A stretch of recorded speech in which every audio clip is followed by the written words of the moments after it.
Hi everyone, welcome back to the WebToTech YouTube channel. Today for this video of WebToTech, I will be showing you how to join a Zoom meeting. So for that, open the Zoom application first and then get logged in into the account of yours. Now once you're logged in into the Zoom mobile account of yours, you need to tap on Join Meeting on the top. Tap that Join.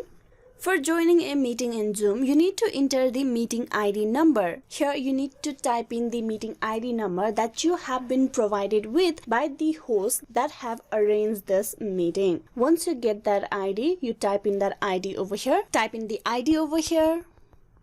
Once you have done that, below you will need to provide your display name over here. As you can see, the name is already typed in. Once it's done, you need to select whether you want to connect the audio or video. Here's the options available. Don't connect to audio, turn off my video. If you want to connect to the audio, you tap and enable it. Likewise, if you want to turn on the video, you tap on the toggle and turn it on. With this, the audio and video will be synced with the meeting. Once all is done, you need to tap on join over here.